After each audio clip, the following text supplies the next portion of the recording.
खताच्या किमतीचा भडका. सरकारच्या धोरणामुळे बळीराजा पुन्हा आर्थिक संकटात जाण्याची शक्यता.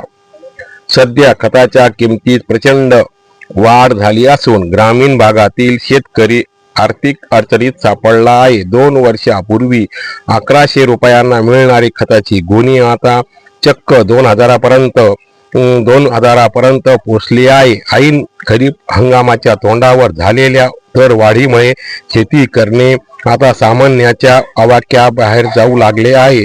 शासनाच्या या उदासीन धोरणामुळे ग्रामीण भागात अतिशय तीव्र संताप व्यक्त केला जात आहे. कृषी केंद्र चालकही आता आले तणावात. केवळ शेतकरी नाही तर लहान कृषी सेवा केंद्र चालकही अडचणीत आले आहे. दर गगनाला भिडल्यामुळे माझ्यासारख्या दुकानदारांमध्ये तणावात येण्याची शक्यता आहे, असे मत अनेक केंद्र संचालकांनी व्यक्त केले आहे. सरकारने तातडीने अनुदान वाढवले नाही तर आम्ही शेती पडीक ठेवण्याशिवाय पर्याय नाही, असे मत शेतकऱ्यांनी व्यक्त केले आहे. आणि तर मजुरी, बियाणे, शेताच्या वाढत्या खर्चामुळे सरकार हे शेतीविरोधी असल्यासारखे भासत आहे, ते असे मत अनेक शेतकऱ्यांनी व्यक्त केले. किमतीमध्ये 500 रुपयांची वाढ. मार्च महिन्यानंतर राज्य शासनाच्या अखत्यारीत असलेल्या यंत्रणांनी आपल्या आणि खत कंपन्यांनी खताच्या दरात प्रति बॅग 400 ते 500 रुपयाची वाढ केली आहे. या खताच्या बॅगेसाठी शेतकऱ्यांना पूर्वी 1000 ते 1100 रुपये लागत होते.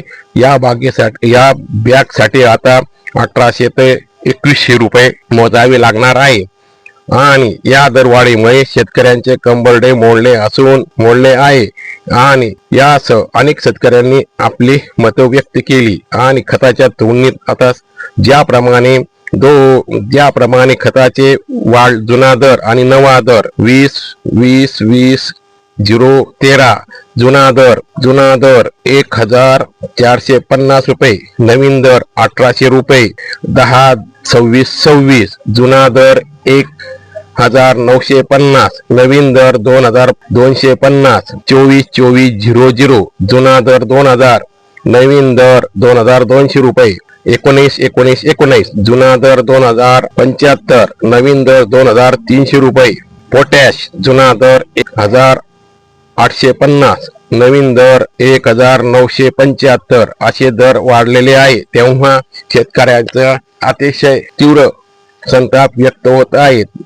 किसान सभेने याकडे लक्ष देऊन सदर आपल्या शासनाकडे याबाबत अत्यंत निदान जी दराची दिली असते त्यात थोडी कमी करायला पाहिजे होती, परंतु वाढवले आहे. आणि तसेच बाजारभाव, शेतकऱ्यांच्या मालाचे बाजारभाव अत्यंत उतरलेले आहे. तेव्हा याकडे तात्काळ दखल घेऊन सदर दर कायम स्थिर ठेवावे अथवा त्यात कमी करावी, अशी मागणी पतित पावन संघटनेने केलेली आहे. किसान सभेने याकडे लक्ष द्यावे, असे हे पतित पावन संघटनेच्या कार्यकर्त्यांनी सांगितलेले आहे.